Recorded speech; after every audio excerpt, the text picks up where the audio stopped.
Ô Luan, o piso do dólar aqui no Brasil, né? Você comentou e a gente está vendo um movimento bastante forte e talvez até mais elástico na Bolsa, com algumas empresas disparando, né? É interessante perceber esse movimento, principalmente acompanhando o fluxo também, porque, como a gente vem falando, né? Alguns desmontes no cenário internacional podem trazer recursos aqui para o Brasil. Nesse sentido, você tem monitorado, você tem visto empresas e setores que estão tendo mais esse fluxo, que estão tendo mais essa possibilidade, embora o cenário doméstico não esteja muito alinhado, mas esse fluxo pode fazer, inclusive, trazer ganhos mais exponenciais, oportunidades interessantes de retornos para os investidores, só de acompanhar esse movimento do fluxo?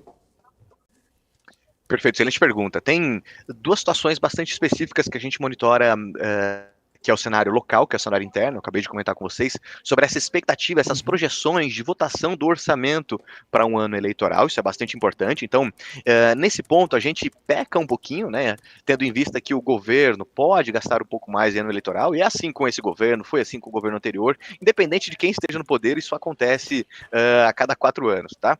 Então, esse seria o ponto negativo aqui para o Brasil. E as contas públicas sempre acabam sendo um pouco mais tumultuadas em ano pré-eleitoral e em ano eleitoral. Agora, olhando para o cenário externo, a gente acaba sendo um holofote de investimentos. Em especial, porque quando a gente olha para o cenário americano, as empresas de tecnologia, tanto dos Estados Unidos quanto da Europa e também da China, essas empresas de tecnologia, em especial as 7 magníficas dos Estados Unidos, se valorizaram absurdamente. A gente olha para a Nvidia, vê uma valorização de 200% nos últimos 2 anos e acha aquilo absurdo. E quando a gente olha para as empresas brasileiras ficaram absolutamente descontadas nos últimos anos. Se a gente olhar para o patamar do nosso índice, vocês têm ideia de que o índice está no mesmo patamar do cenário pré-pandemia? Pessoal, a gente está falando aí de quase 5 anos atrás, quase não, exatamente 5 anos atrás, o nosso índice estava ali na casa dos 129 mil pontos.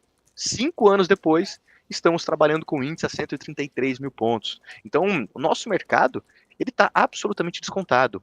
Eu vou usar um termo aqui que eu não julgo correto, mas acho que fica mais claro para vocês. Nosso mercado, ele está barato. E o estrangeiro, ele olha para isso. E tem alguns setores que chamam bastante atenção, como é o caso do setor financeiro. O estrangeiro, ele gosta muito desse setor financeiro. Não à toa, nesses últimos dias em que a gente viu o índice performando super bem, nós vimos o setor financeiro subindo muito forte. Vou dar alguns números para vocês aqui. No mês de março, só no mês de março, o Itaú, por exemplo, está subindo 11%. Bradesco, só no mês de março, subindo 17%. Então esse setor ele acaba sendo bastante atraente. Agora, uma coisa importante também para a gente considerar, que empresas de varejo que também estavam muito descontadas, é o caso de Magazine Luiza, é o caso de Casas Bahia, essas empresas que perderam muito valor de mercado nos últimos anos, essas empresas com essa perspectiva aí de final de ciclo de alta de juros, dados importantes aqui de Brasil, apresentando um crescimento relativo, essas empresas estão performando bem. Um outro número interessante aqui, só no mês, Magazine Luiza subindo 46%. Então, de fato, os estrangeiros, eles acabam olhando muito para esse segmento financeiro, que são os bancos, e o setor de varejo aqui, internamente, estava bastante descontado e também performando super bem.